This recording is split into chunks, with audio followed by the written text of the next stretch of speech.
அன்பு நண்பர்களே, அனைவருக்கும் அன்னை சமையல் உமாவின் அன்பான வணக்கங்கள்.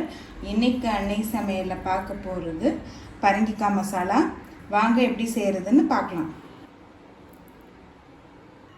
கடாயில் தேவையான அளவு எண்ணெய், 1 டீஸ்பூன் கடுகு,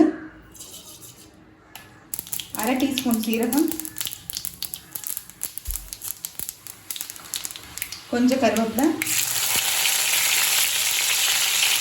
கொஞ்சம் பெருங்காயம், ஒரு வெங்காயத்தை சேர்த்துக்கலாம்.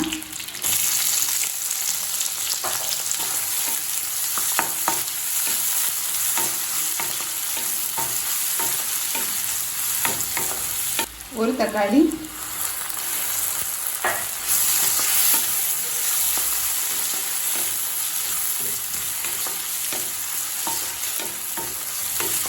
கால் டீஸ்பூன் மஞ்சள் தூள், 2 டீஸ்பூன் மிளகாய் தூள், 1 டீஸ்பூன் தனியாத்தூள், தேவையான அளவு உப்பு.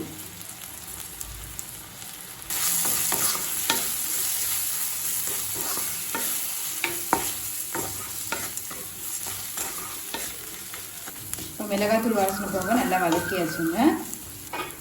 இப்போ இது கூடவே நம்ம பரங்கிக்காயை சேர்த்துக்கலாம்.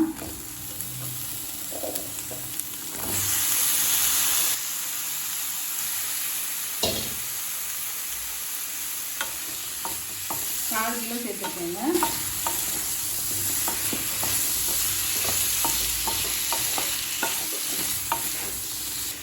தேவையான அளவு தண்ணி சேர்த்துக்கலாம். இப்போ மூடி போட்டு பரங்கிக்காய் நல்லா வேகிற வரைக்கும் வெயிட் பண்ணலாங்க. வந்துட்டு இருக்க நேரத்தில் 1/2 கப் தேங்காய் துருவல், 1 டீஸ்பூன் சீரகத்தை மிக்சியில் நைஸாக அரைச்சிக்கலாங்க.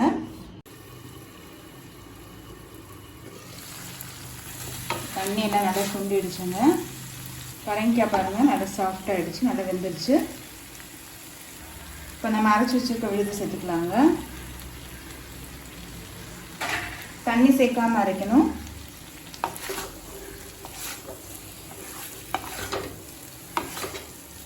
தேங்காய் சேர்த்துட்டு லேசாக கலந்தீங்கன்னா போதும்.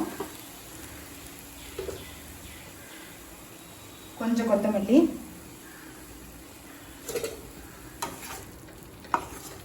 இப்போ பரங்கிக்காய் மசாலா ரெடி ஆகிடுச்சுங்க. சர்வ் பண்ணிடலாம். சுவையான பரங்கிக்காய் மசாலா ரெடி ஆகிடுச்சு. ரெசிபியை ட்ரை பண்ணி பாருங்கள், கண்டிப்பாக உங்களுக்கே பிடிக்கும். ரெசிபி பிடிச்சிருந்ததுன்னா வீடியோவை லைக் பண்ணுங்கள், கமெண்ட் பண்ணுங்கள், ஷேர் பண்ணுங்கள். இது வரைக்கும் அன்னை சமையல் சேனலை சப்ஸ்கிரைப் பண்ணாதவங்க மறக்காமல் சப்ஸ்கிரைப் பண்ணுங்கள். தேங்க்யூ.